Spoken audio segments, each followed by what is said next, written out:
साला गल्ली ते दिल्ली सरकार भाजपचं हिंदुत्ववादी सरकार आणि खत्र्यामध्ये हिंदू वार पट्ट्यावर लोकांनो मतदान करताना आपलं घर दार रस्ता पाणी लाईट रोजगार गुंडागर्दी नसेल अशा लोकांनाच मतदान करा.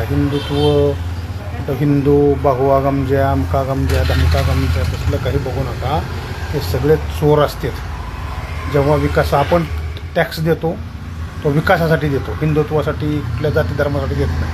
आणि ह्यांनी लोकसभेत विधानसभेत शपथ घेतलेली असते ती सुद्धा कुठल्याही एका जातीला एका धर्माला आम्ही टीका करणार नाही, दुसऱ्या जाती धर्माला द्वेष करणार नाही अशी बोलून केलेली असते. तर हे लोक शपथ मोडतात, तुम्हाला येड्यात काढतात, तुम्ही आरामशीर येड्यात निघता. आता इलेक्शन आहे झालं, आता महानगरपालिका झाल्या, जिल्हा परिषदच्या येथील तेच मुद्दे रस्ता वीज पाणी लाईट रोजगार. तर मग एवढे दिवस काय केलं काय तुम्ही? तुमच्या पोरांचे तुमच्या भावांचे ह्यांचे रोजगार कसे शटल झाले? जो कालपर्यंत गेल्या निवडणुकीला जो सायकलवर किंवा मोटरसायकलवर हिंडत होता तो निवडून आल्यावर डायरेक्ट फॉर्च्युनरमध्ये आला कसा? ह्याचा तरी विचार करा.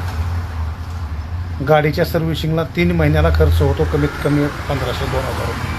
का रस्ते चांगले नाहीत, पेट्रोलमध्ये E20च्या नावाखाली इथेनॉलची भेसळ आली. या सगळ्या गोष्टीचा विचार करा आणि मग आपलं मतदान करा आणि मग एकमेकाच्या राजकीय ह्याच्यावर बोला. काय घेणं नाही आपला कुठला पक्ष येतो काय करतो काय घेणं. जो काम करील तो आपला, जो काम नाही करील त्याचं काय आपला घेणं नाही.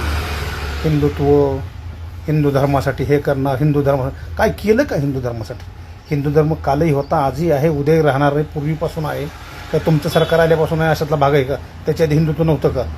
कुठं मूर्खात काढताय?